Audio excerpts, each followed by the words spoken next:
Morning, everybody. This is Peace. I'm coming to you today to talk about abusing the elderly in the form of stealing their money. I had been presented with a situation where an elderly person called me and asked me for my help. They believed that their money was being stolen, unfortunately, by a family member. And I don't like to get involved in those types of things at all because I don't want any trouble coming my way. But since this person asked me for help and I love and care about this person, I intervened. So I made it where the person who was taking the money could no longer get the money. And I set it up where the elderly person's bills, monthly bills, would be automatically deducted from their account by the company so that this person would no longer need to give anyone money to go and pay his bills. I prayed to God and asked God because, I believe, and someone said this is pervasive, that money is stolen from the elderly, not just from the internet, but just because unfortunately, with age, people began to suffer memory loss, uh, uh, and various diseases of the brain where they don't remember things. And that's truly unfortunate. And this is partly the case with the person that I'm helping. So I try to make things very simple, for him to help him remember. And it's very critical to maintain a paper trail so that if questions come up, you can see where the money went. And that's how I actually protect myself, by maintaining a paper trail. If I become responsible for someone's money, then I make sure I have a paper trail so that it can be shown how this money was spent. And of course, I don't spend it for myself.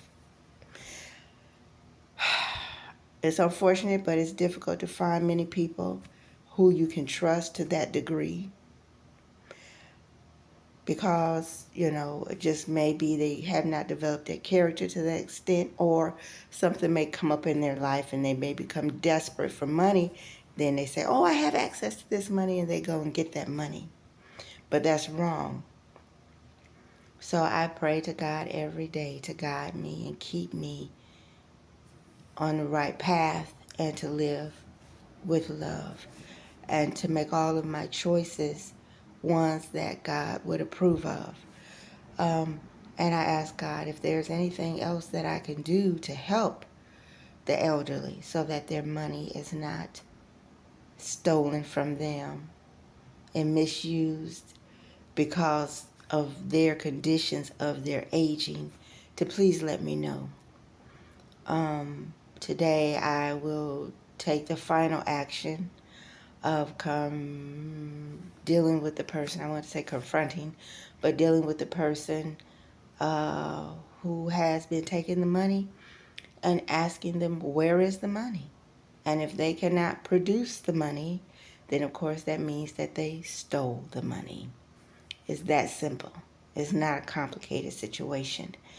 And I will not go after them to try to get the money back, but I will confront them and let them know that if they do not produce this money, then what has been asserted is actually true because they have not given the money back.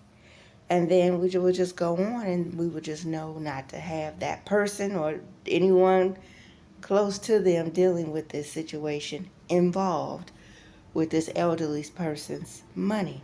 And that's just the way you have to do it. And like I said, I did not want to do this because I don't want to have to deal with any backlash or the consequences that come from cutting a person off if they have been stealing money. Or, or even a person, but the bottom line is this elderly person no longer trusted this person. So if the elderly person does not trust the person, then that person should have no problem being like, okay, well then here's your money back. Hope you find someone you can trust. That's the loving response. The unloving,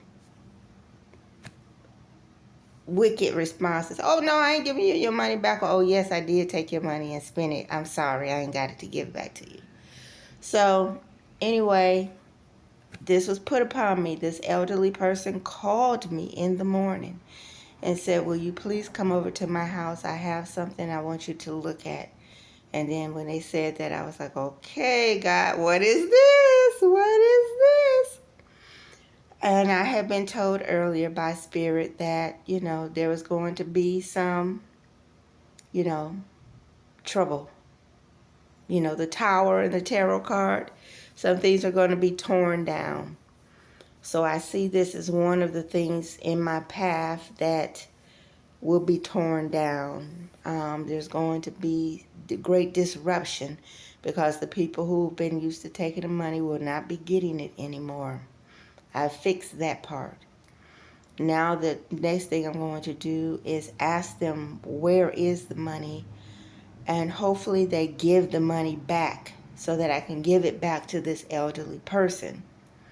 If they do not, they will not get any more money from this elderly person, and I will not pursue. I have no intention to say, I don't want to go that far, but they would just have had their little fun ride and it's cut off now. And I would just make sure that, no one else takes advantage of this elderly person. But I'm certainly hoping that when I ask this person where is the money, since it's not in the elderly person's bank account where it should be, that this person gives me the money so that I can put it back in the person's bank account. It's just hard in this life because, truly no one can really be trusted. That's why you have to maintain a paper trail like I'm doing. So if questions come up, I can say this, this, this, this, this. Always have a paper trail. And, all right. So we must look after our elders. We ourselves will become elders one day too. And I pray to God I do not have to go through any abuse. Blessings.